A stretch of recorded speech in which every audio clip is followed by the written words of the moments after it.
Adi chats, mes chers amis golfeurs, bienvenue pour une nouvelle vidéo de 33 Golf Lab en cette journée électorale, mais ensoleillée, où je vais en fait vous présenter les Grindworks MB101A, qui sont des lames fabriquées par Grindworks et qui ont été co-designées, ça c'est assez rare pour le signaler, qui ont été co-designées par un grand joueur du PGA américain, Patrick Reed, qui a quand même gagné le Masters en 2018 et qui est régulièrement dans le top 10 américain. Alors ces têtes, bon, ce sont des lames, comme vous pouvez le constater, des MB, donc des muscle back, têtes que je qualifierais, voilà, de, je sais pas d'autre mot, mais de esthétiquement sublime. Des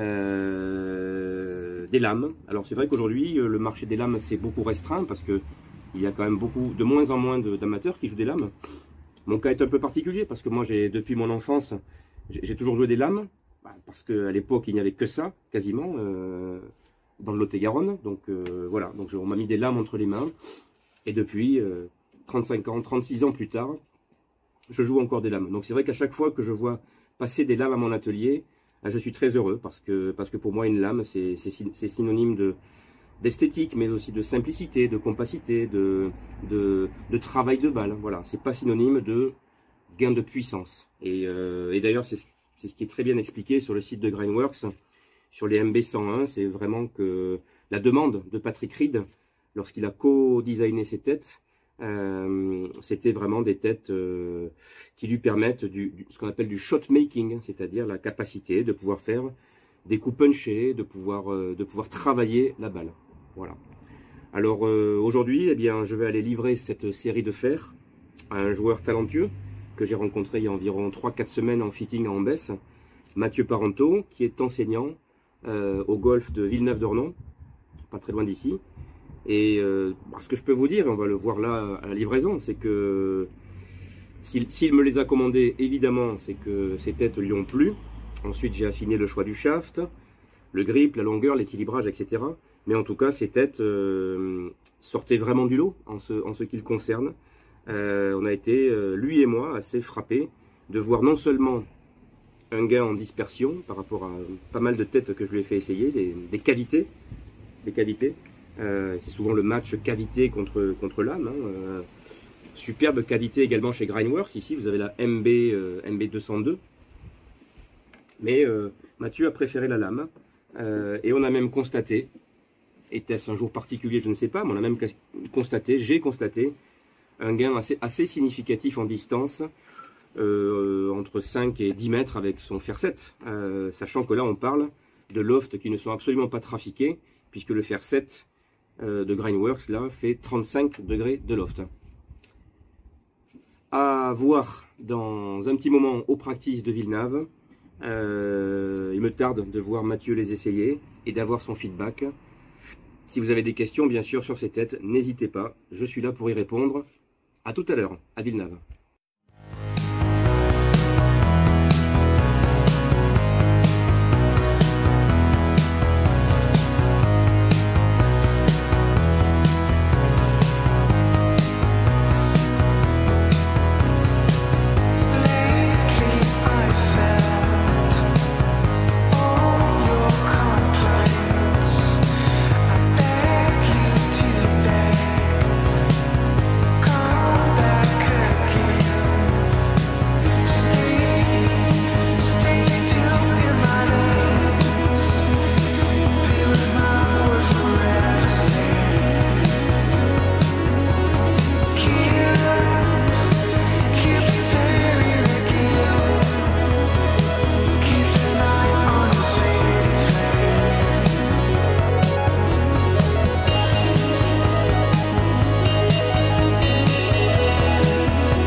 Alors ça fait un petit quart d'heure que tu t'échauffes avec ces clubs.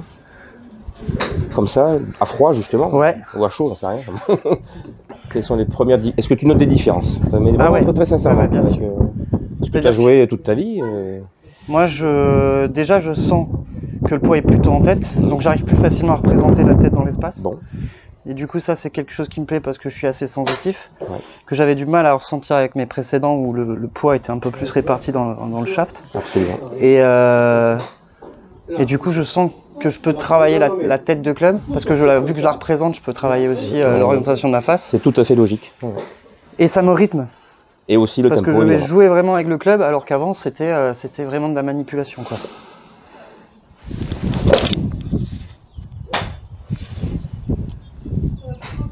Est-ce qu'au niveau des appuis, par exemple, au finish, tu te sens plus stable?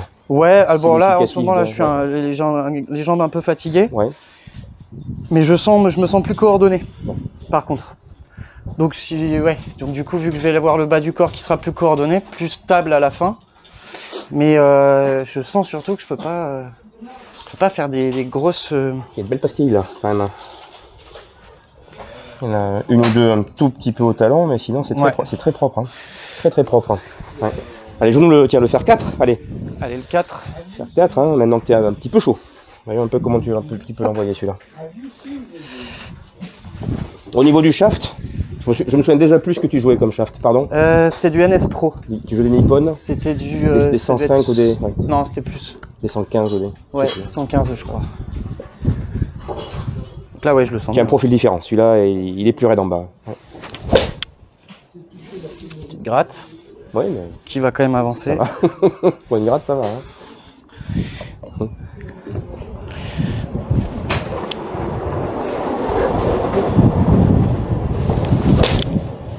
Celle-là, elle est bijoux. Hein? Ouais, puis ça part fort, quoi. Ça, je le faisais pas. Bon. Impossible. Bon. Parce qu'elle partait déjà beaucoup trop basse. Donc forcément, j'avais pas cette distance de vol là. Plus de spin donc. Ouais. Mais ce qui est relativement étonnant, c'est que j'ai moins de dispersion avec ça en faisant des balles plus hautes. Ouais, c'est intéressant. Qu'avant, avec des balles plus basses. Ouais, alors que normalement, on va dire que dans la logique des choses... C'est tout à fait logique ce que tu dis, c'est intéressant. Mais je sens que je peux pas... Enfin là, faire 4 très simplement, sur le parcours, je peux... Si je fais n'importe quoi, je peux faire 30 ou 40 mètres à droite, quoi. Là, je sens que même en essayant d'y aller à fond... Ça reste. Déjà, je peux pas l'envoyer à droite. Ouais. Puis surtout, enfin, voilà quoi. Celle-là, j'ai essayé de la fracasser. J'ai vu. Et elle est plein milieu. Ah ouais. Donc ouais, c'est puis au-delà du son, hein, la tête de club, le côté un peu mou dans la face là, ouais, c'est hyper plaisant quoi. On dirait taper dans du beurre quand elle est centrée là. Je crois qu'on peut dire que oui, il y a quand même une qualité japonaise supérieure à pas mal d'autres choses. Hein. Ouais. Putain. Absolument. En tout cas, ils sont magnifiques. Hein. Et puis ils sont beaux. Ça, ah ouais, ils sont fantastiques. Donc là, on va essayer de faire un petit fade.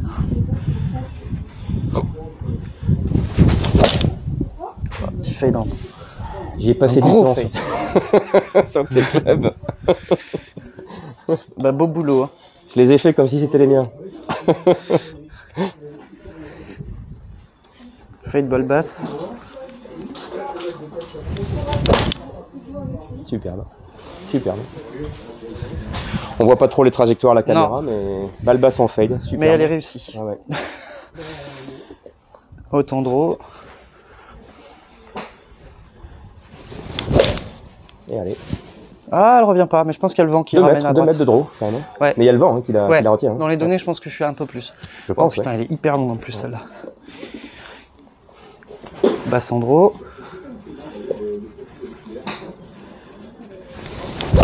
Là, pour toi, c'est le coup le plus facile, j'imagine. Ouais. C'est le coup sécure, celui-là. Ouais. Absolument. Pareil. Ouais, ça avance. Hein. Pour moi, le plus dur, c'est le bas en fade. Bas en fade? Ah ouais, moi, j'aime beaucoup. C'est une horreur. Oui, mais celle-là, elle est un peu clean. Non. Ça, je sais pas faire. Ah, quoique si, elle est pas trop mal, en fait. Ah, tu perds 30 mètres, quand même. Ah ouais. Ah, c'est ce que je voulais dire. C'est ce que je voulais dire. Arriver à faire 4 bas en fade à 180, j'ai jamais su. Hein. Voilà. Si, il faut y arriver, mais ça va donner un truc genre... Ouais, elle monte. Ah, ça monte. Ouais. Mais bon, ça tient quand même, hein, c'est pénétrant. Puis je crois sens que que je peux c'est pas. Enfin, par définition impossible, arriver à porter un Bah, F4. Dustin. Ouais, faut s'appeler voilà. Dustin. Bah, voilà, faut s'appeler Dustin. ou Booba Watson, j'imagine. Ouais, Ouais, faudrait. Ouais, c'est absolument. Ouais. Non. Ouais, c'est quand même pas mal. Hein. Ouais. Alors après celle-là, elle est très en pointe. La précédente était vraiment centrée. Non, mais je sens surtout que je peux. Enfin. Je vais pas me fatiguer, quoi. Bon. Parce que vu que c'est vraiment. Je sens vraiment la tête de club. Moi, voilà, je dirais que le gros gain, il est là. Ah, Travail de tempo, travail de balle. voilà, quelque chose qui va ressembler à ça. Absolument. Voilà, les têtes qui ont peut-être d'étoffer un peu ton jeu. Voilà. Ouais. Puis là, tu vois, je viens juste de les recevoir, de les tester.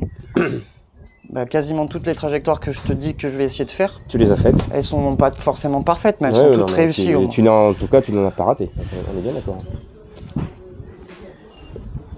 Allez, puncher Stinger.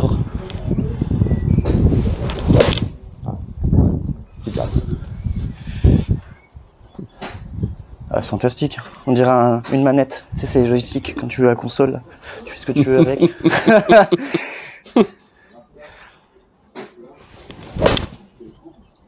Ah, je sais pas si tu le savais, mais ce shaft c'est celui de Lorenzo Vera également. Sauf que lui il est en X, voilà. C'est du Steve. D'accord. Ouais, non, moi le Steve ça me va très bien. Là je pense aussi. Hein. Puis de toute façon c'est pas des clubs que je dois fracasser, quoi. Pour ceux qui nous écoutent, entre du Steve et du X, il n'y a pas un grand monde non plus. Hein. Voilà. Quelques CPM, c'est pas. Ouais.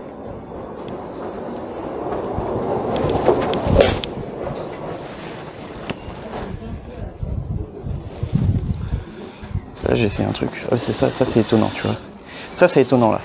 Ce qui vient de se passer. Bon, après, il y a le vent qui a pris un peu, mais si je la joue hyper rythmée. Ouais, d'accord, trop rythmée. C'est ta première ratée. Là, c'est la première, ouais. Première gratte. Voyez, après, je les joue jamais comme même ça. à haut niveau, on fait des grattes. C'est ce que je dis souvent. Voilà, on peut éliminer le top, on peut éliminer la socket, la gratte. Même les meilleurs font des grattes. Celle-là. Celle-là est bonne, oui.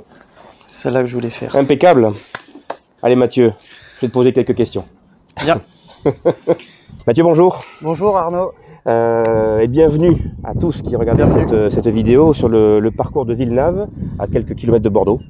Deux mots sur ce parcours qui est récent. Bien sûr, alors c'est un parcours qui date de septembre 2017. On a ouvert les 9 premiers trous donc à cette date-là. Et puis après on a eu les 18 trous qui ont ouvert en mai 2018. Donc c'est un parcours qui est assez sauvage, on est au cœur de Bordeaux. Ouais. Donc on est à peu près à 10 minutes du centre-ville de Bordeaux, situé au niveau des rives d'Arcin à côté de Bègles. Tout à fait. Et c'est un parcours assez sauvage parce qu'il y a toute cette responsabilité en termes écologiques qu'on a voulu conserver. Donc il y a beaucoup d'habitat naturel pour le parcours, enfin sur le parcours. Des canards à 3 mètres de tout. Et les signes, c'est d'ailleurs le logo du golf. Et c'est un parcours qui n'est pas forcément long, mais par contre, il ne faut pas trop s'égarer, c'est assez stratégique. L'avantage, c'est que tout type de joueur, on peut tous s'amuser dessus, que ce soit les longs frappeurs ou que ce soit des personnes qui débutent, qui auraient une petite distance. Voilà, l'architecte du golf, c'est Michel Nietbala qui a aussi fait le golf de Roissy. Oui. Donc on reconnaît en fait la patte un petit peu sur les greens où il y a beaucoup de pentes. Et voilà, donc l'idée c'est d'avoir un espace de verdure, un poumon vert au cœur de Bordeaux. Et quand on est sur le parcours, on n'a pas l'impression d'être en centre-ville, quoi, quasiment. Tout à fait, au pied de Bordeaux. Je confirme. Ok Mathieu, donc merci pour cette petite présentation du golf de Villeneuve. Et reste à nous parler de toi.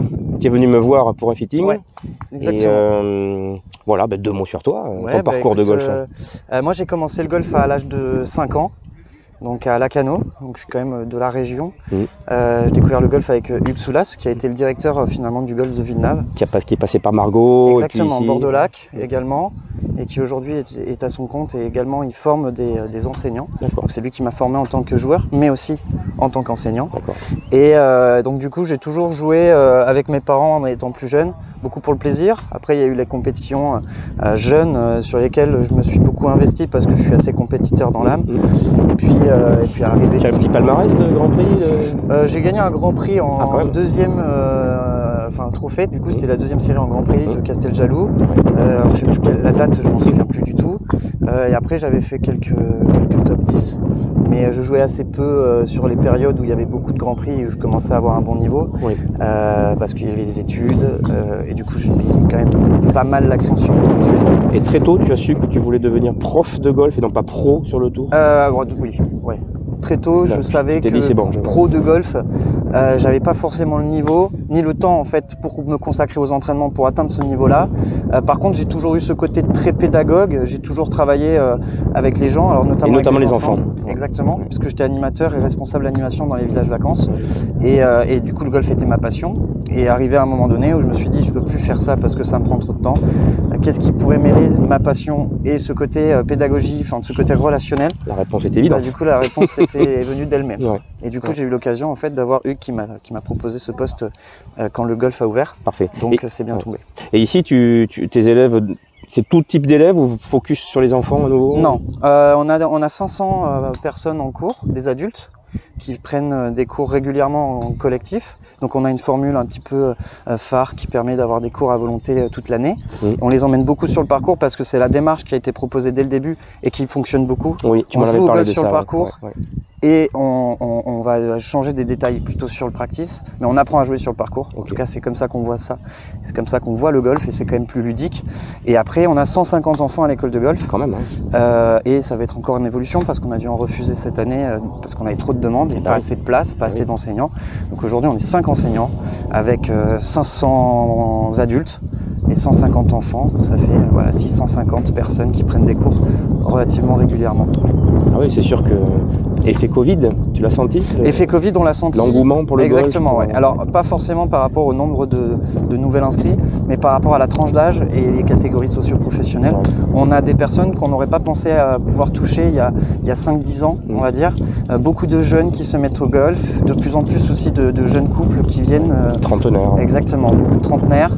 Et du coup, ça fait plaisir, quoi. Ça démocratise, ça permet de donner une image plus jeune du golf. Ouais. Et puis, l'entente avec tout le monde, ça casse un peu les codes. Alors effectivement, il y a toujours des golfs où on va avoir des valeurs qui sont énormément mises en place. Alors je prends PGC, le Bordelais, mais parce que les personnes veulent rechercher ces valeurs-là, ces traditions. Oui. Et après, il y a des golfs qui sont beaucoup plus ouverts à la pratique, comme ici.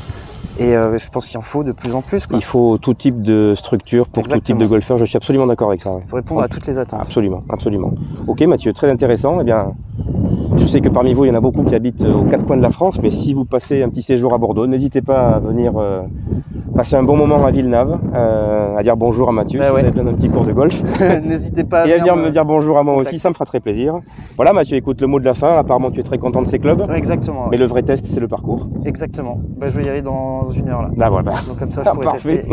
Donc ce que j'attends de toi, c'est que tu me fasses un feedback. Ouais. Et mon métier, c'est d'être au contact et au moindre problème, au moindre souci, je suis là évidemment pour changer, pour réparer, pour trafiquer. On a parlé des lofts, etc. Évidemment, voilà. Écoute, moi j'aimerais te remercier parce que c'est vrai que mes clubs dataient de 10 ans, il y a 10 ans. Donc j'ai quand même bien évolué depuis ce temps-là, que ce soit physiquement mais aussi dans la façon de jouer. Et moi je recherchais, aujourd'hui on va dire qu'on est dans le numérique, on est dans la data. Moi je toujours travaillé avec les sensations, donc j'avais besoin d'un contact un peu sensation, instinctif, spontané. Et tout de suite en fait quand je suis venu à ton atelier, on a parlé beaucoup de ça, ma façon de jouer, ma façon de penser, ma façon de visualiser un coup de golf. Et je me suis senti tout de suite à l'aise parce que les datas elles sont importantes pour clarifier ou pour confirmer. Mais c'est quand même la sensation du joueur qui compte avant tout. Si on n'est pas à l'aise avec des clubs qui fonctionnent bien, qui de base sont censés bien fonctionner, on ne scorera pas parce qu'il y a un aspect mental et confiance. Et du coup, tu as vraiment répondu à ces attentes-là. On a testé des clubs, je ne savais pas forcément ce que je jouais, des poids. Et du coup, on est tout de suite parti là-dessus. Et c'est vraiment à la fin qu'on a sorti la data pour confirmer ce que je ressentais. Et donc, bravo pour ça. Parce merci surtout parce que c'est comme ça que effectivement j'ai la sensation de fonctionner. Donc, ton retour me conforte dans l'idée qu'effectivement, des clubs de golf, c'est beaucoup de chiffres. J'en ai parlé encore l'autre jour, je ne sais plus à quel sujet. Oui, les shafts, je parlais des shafts. Les shafts, oui, c'est une somme de chiffres, mais c'est bien beau, mais si le golfeur n'a pas de ressenti avec le shaft, il va pas avancer. Hein, donc voilà. Voilà. Donc n'hésitez pas à aller voir Arnaud, que ce soit humainement ou en termes de connaissances professionnelles. En tout cas, vous serez tout de suite à l'aise avec lui. Il paraît. Merci de votre écoute et à bientôt pour une prochaine vidéo. Bien sûr, si vous avez des questions sur ces superbes têtes de Grindworks, n'hésitez pas, j'essaierai d'y répondre. À bientôt. À bientôt, bye. Allez, chats. Et ben voilà, c'est dans la boîte.